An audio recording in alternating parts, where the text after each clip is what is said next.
and I again welcome you to this channel of MySirG.com. Guys, बहुत दिनों से मैं इस टॉपिक के ऊपर एक वीडियो बनाने की सोच रहा था और टॉपिक ये है कि क्या आज के टाइम पर एडवांस जावा पढ़ना चाहिए या नहीं पढ़ना चाहिए। सो बेसिकली मेरा ओपिनियन तो यही है कि आज के टाइम पर भी एडवांस जावा एक वर्दी ऑप्शन है, आपको इसे बिल्कुल सीखना चाहिए। और इसके पीछे जो रीजंस हैं वो मैं आपके साथ डिस्कस करता हूँ, जो फैक्ट्स है वो मैं आपके साथ डिस्कस करता हूँ। दैन फिर आप खुद अपनी समझ से कंक्लूड कीजिएगा कि क्या आपको एडवांस जावा सीखना चाहिए या नहीं सीखना चाहिए। तो फर्स्ट ऑफ ऑल तो मैं आपको ये बता दूं कि एडवांस जावा जो टेक्नोलॉजी है वो कॉम्पिटिटर है ASP.NET टेक्नोलॉजी की, PHP टेक्नोलॉजी की। और जो एडवांस जावा का फ्रेमवर्क है that is spring MVC, spring boot, ये सब कॉम्पिटिटर है जेंगो फ्रेमवर्क के, जो पाइथन में बनाया गया है। सो बेसिकली ये सारी टेक्नोलॉजीज वही काम करती है जो एडवांस जावा करती है।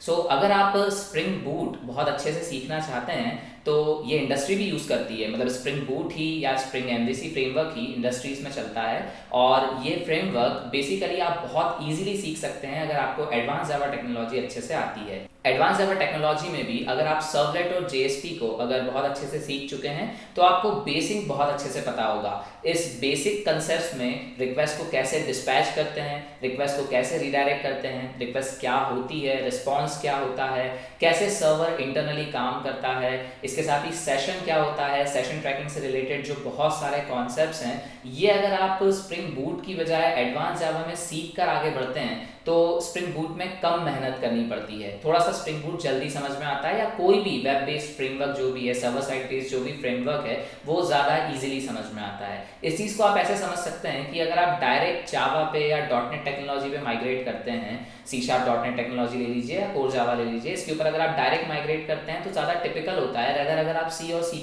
पढ़ के इस टेक्नोलॉजी पे माइग्रेट करते हैं तो ज़्यादा आसानी हो जाती है। सो यही फंडा फ्रेमवर्क्स के साथ भी लगता है। तो फ्रेमवर्क डायरेक्ट सीखने की बजाय अगर आप स्टेप बाय स्टेप ग्रोथ करेंगे तो शायद कंसेप्ट वाइज आप ज़्यादा रिच रहेंगे। नो डाउट स्प्रिंग बूट अगर आप डायरेक्ट भी सीख लेंगे तो आप काम तो कर लेंगे, लेकिन कंसेप्ट में शायद आप कहीं लेक कर सकते हैं, क्योंकि पढ़ाने वाले का फोकस जब वो एडवांस जावा पढ़ा रहा होता है तो बेसिक क्लियर करवाने में होता है, लेकिन जब कोई स्प्रिंग बूट पे काम कर रहा होता है या कोई सिखा रहा होता है तो वो थोड़ा सा डेवलपमेंट ओरिएंटेड होकर सिखा रहा होता है कि कैसे हम चीज़ों को डेवलप करेंगे। सो कंसेप्ट का अपना एक महत्व होता है। तो अगर आप कंसेप्ट को लेकर या कंसेप्ट को आप इंपॉर्टेंस देते हैं तो बिल्कुल आपको एडवांस जावा सीखनी चाहिए। दूसरी चीज़ मैं आपको एक और बात शेयर करना चाहूँगा। अभी के टाइम पे मार्केट में कुछ ऐसा चल रहा है जिसमें जावा और पाइथन को हमेशा कंपेयर किया जाता है। सो आपके मन में भी चल रहा होगा जेंगो सीखें या स्प्रिंग बूट सीखें, जेंगो सीखें या एडवांस जावा सीखें। मैं आपका ध्यान एक तरफ लाना चाहता हूँ कि कभी भी पाइथन को .NET से कंपेयर नहीं किया गया।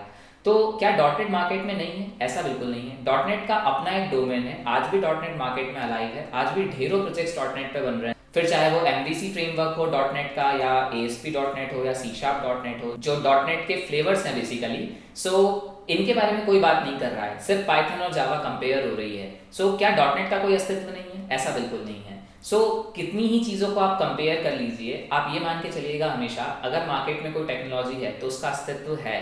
आज भी एडवांस जावा के प्रोजेक्ट्स मार्केट में अवेलेबल हैं, आज भी सर्वलेट JSP पर मार्केट में काम होता है। और इसका बेसिक रीज़न ये है कि सर्वलेट JSP के ऊपर पहले से कई प्रोजेक्ट्स बने हुए हैं। ये प्रोजेक्ट्स अंडर मेंटेनेंस फेज में हैं। तो अंडर मेंटेनेंस फेज में जब कोई चीज़ होती है तो एकदम से उसे नई टेक्नोलॉजी पे माइग्रेट नहीं किया जाता। आप एकदम से सर्वलेट JSP पर बने हुए प्रोजेक्ट्स को किसी दूसरी टेक्नोलॉजी पर शिफ्ट नहीं कर पाएंगे, बल्कि उसे मेंटेनेंस फेज में रखेंगे। तो ऐसा नहीं है कि सर्वलेट JSP मार्केट में है ही नहीं, वो आज भी है। हाँ, ये बात और है, जितने नए काम हो रहे हैं, अगर कंपनी का बजट बहुत अच्छा है, क्लाइंट का बजट बहुत अच्छा है, तो वो ये चाहता है कि ये काम हम किसी अच्छे फ्रेमवर्क पे करवाएं।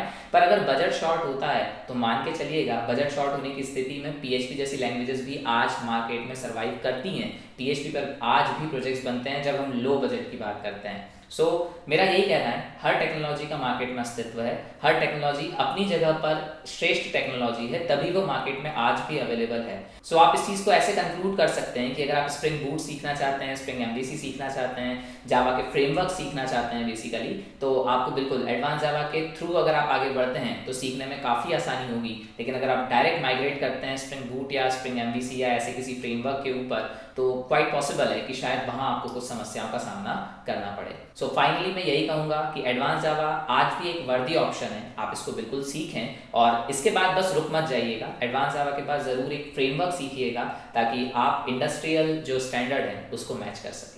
Okay guys, thank you for watching the video. अगर आपको वीडियो पसंद आया हो तो इसे लाइक और शेयर ज़रूर करिएगा। चैनल को सब्सक्राइब करना ना भूलिएगा और वीडियो के कमेंट सेक्शन में मुझे बताइएगा कि ये वीडियो आपको कैसा लगा।